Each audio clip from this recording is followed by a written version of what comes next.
Thanks for joining St. George News at 8. I'm Scott Beadle. Salmonella outbreaks across the country have infected hundreds of people nationwide so far this year, including 10 here in Utah.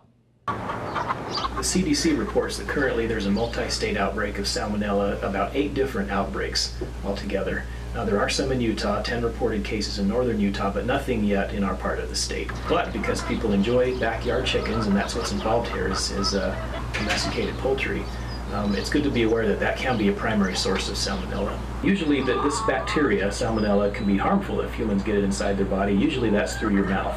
So you're touching the chicken, or you're gathering the eggs, the water dishes, the chicken coop, and if you touch your mouth and it's infected, that's how it gets into your body. And usually within 12 to 72 hours, you can develop stomach cramps, diarrhea, vomiting, fever, and it can last up to a week. And some people are even hospitalized, and once in a while you'll have a death. So every year the CDC reports about 1.2 million cases of Salmonella in the United States, and about 400 people end up dying. So it can be serious to some people. There is no better way of infection control than washing your hands thoroughly with soap and water, especially after you've handled the chicken or any of the equipment around the chicken coop. Wash your hands thoroughly before your hands touch anything else. It's also encouraged that children under 5, adults over age 65, or anyone that's immunocompromised, refrain from handling chickens. And that can be tough because the chickens and ducklings are kind of cute. One of the best sources is to Google CDC, or the Centers for Disease Control, and then go to their Salmonella page, and they've got lots of information not only about the current outbreak, but what Salmonella is, where it comes from, and how to prevent it. The Southern Utah Shooting Sports Park is under new management after the Special Service District that operated the park voted to dissolve itself. The Washington County Commission approved a measure starting the process of dissolving the district, an action that was taken at the request of the district's Administrative Control Board. Management of the popular shooting facility will now be handled by Washington County, and a manager has already been found. The county is in the process of finalizing a contract with Brent Jensen for the management of the park. Jensen has an in-depth knowledge of the park and has been involved since the beginning. A colossal American flag is flying once again in St. George from the top of southern Utah's tallest flagpole.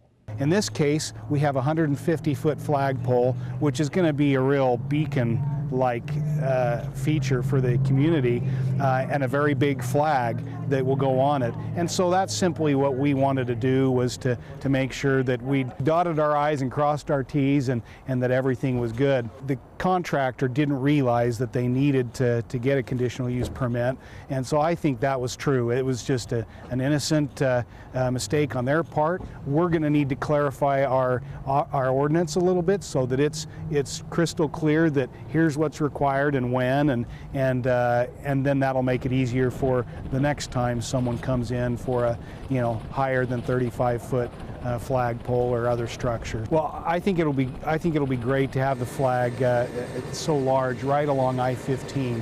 I think that'll be one of the first things people see as they come, especially from the south, but even from the north. And I think that's great. Let's people know. Again, this is the kind of community we have, and I appreciate Nielsen's wanting to, really spend their resource to have that kind of a monument here in their dealership, and I think it speaks well for them and for our whole community.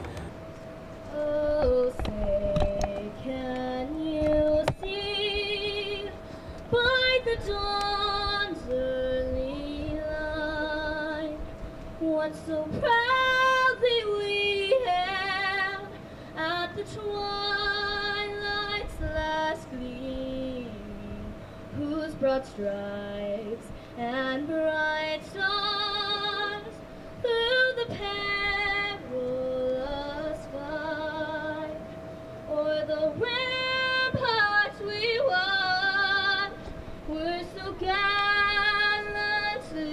streaming. A special event is coming to town for the whole family.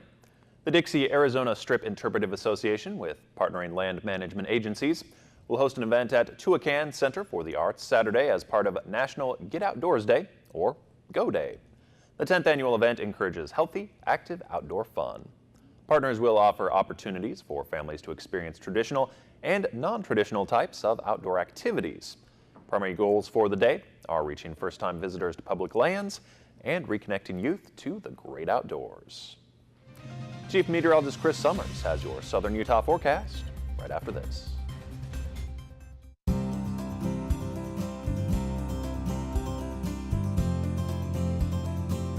The weather tonight is brought to you by AWI Networks, smarter internet.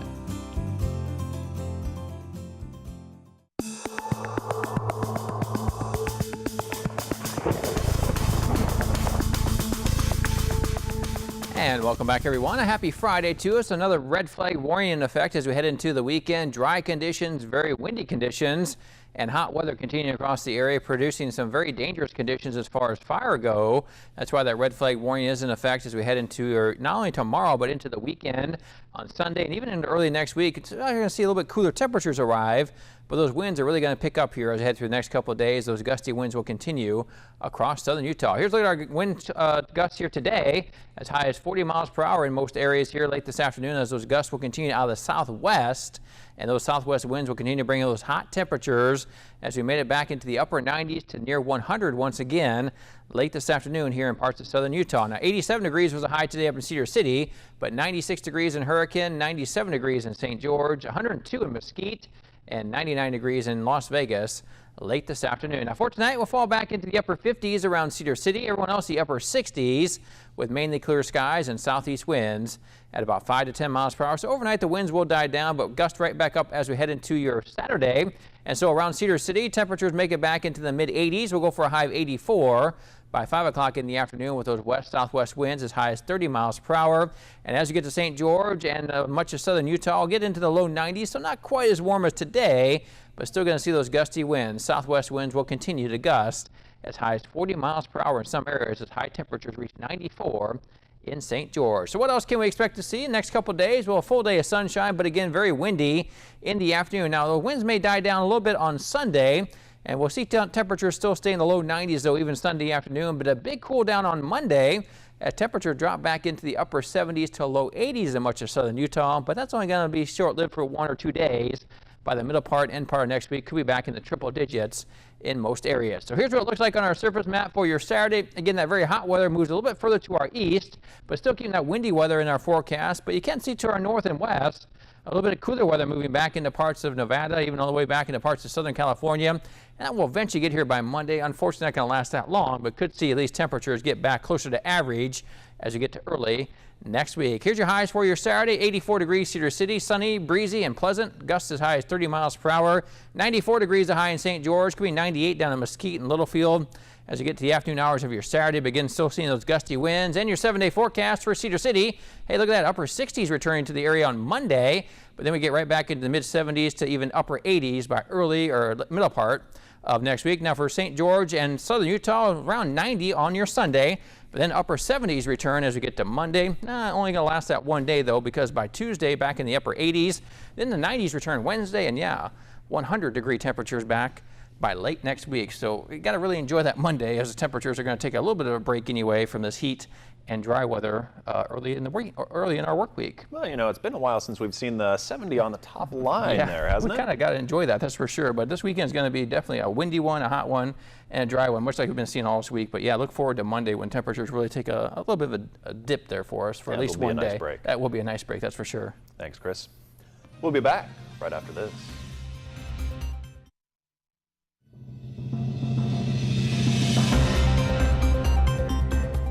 It's a new Guinness World Record you've got to see to believe. Officials confirm that Bowie, Texas now has the largest Bowie knife in the world. The sculpture was unveiled last year in Pelham Park. It stands at 20 feet tall and weighs nearly 3 tons. The Guinness World Record certificate was presented to the Bowie Chamber of Commerce during a ceremony yesterday. City officials say that knife was fully funded by private donations. Wow, that's quite a masterpiece there to see that knife stand in the middle of that park. It certainly does show off in the landscape, doesn't it? It sure does. It kind of just sticks right out there, doesn't it? Jumps out at you. You know, it could cut up a pretty good steak with that Bowie knife, that's that for sure. That would be one Texas-sized steak, too. There you go. Good, big things in Texas. That's for sure. Thanks for watching. We hope you have a great weekend.